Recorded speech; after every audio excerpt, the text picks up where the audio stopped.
controversy brewing in a small town over this. Is it a cure-all or contraband? Now, here's somebody dying from cancer, they're not dying anymore. Here's somebody that had something else, well, they're cured. And this is what's doing it. Also, you've heard that milk does a body good, but we'll tell you what may be even better for your bones as Global National continues.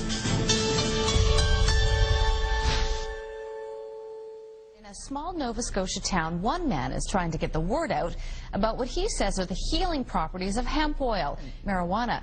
But as Ross Lord explains, where he's spreading the word has created a major headache with no cure in sight. In McCann, Nova Scotia, this oil is gaining a reputation as a miracle drug. That's the cure right there. Oil extracted from marijuana plants. Rick Simpson has been making it and giving it to friends and neighbors. He calls it hemp oil. Others know it as weed oil.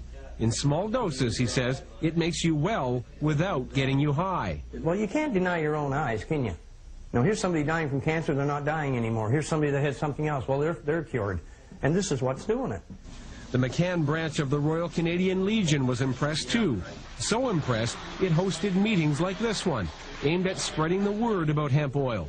But when they planned a big public meeting, higher-ups at the Legion shut them down. The provincial command came here the day of the meeting, and they come in, they locked the doors, and then I come into the yard, and I had two RCMP officers here that told me I was not allowed on the property. They are using the Royal Canadian Legion, its name, its insignias, and the buildings as a platform to promote the use of hemp oil as a medicinal drug. I don't care if this medicine comes from a tomato plant, a potato plant, or a hemp plant. If the medicine's safe and helps and works, why not use it?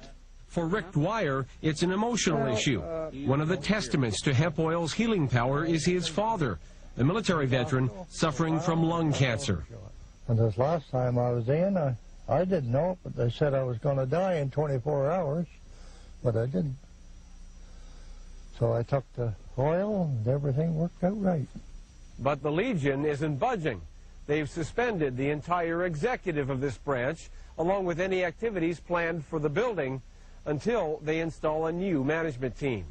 There is no provincial or federal regulation which states that this marijuana can be grown and produced into hemp oil for medicinal purposes. And therefore, it's illegal as far as the province is concerned. And the Royal Canadian Legion does not back illegal operations. Simpson has had trouble with the law. The RCMP confiscated 1,600 marijuana plants from his backyard last year. Plants he claims were grown for medicinal purposes. A court case is unresolved, and so are questions within the Legion about whether hemp oil is medicine or menace. That goes against the general bylaws of the Royal Canadian Legion. What I did, I'm proud of what I did. I'm proud of it. And for now, since the Legion is the town's only meeting place, getting the word out about hemp oil will prove to be more difficult. In McCann, Nova Scotia, this is Global National's Ross Lord. And a groundbreaking study has surprising results. It says the active chemical in marijuana kills brain cancer cells. The study suggests that THC causes brain cancer cells to essentially eat themselves. In both studies with mice and humans, tumors exposed to the drug shrank. The study's authors say patients didn't suffer any toxic side effects, and the results could be used to develop new strategies for preventing tumor growth. It's not about justice, it's not about agenda, it's not about mobilizing people, it's about dialing for corporate dollars. These two parties have sold the U.S. government and the American people to the highest bidders.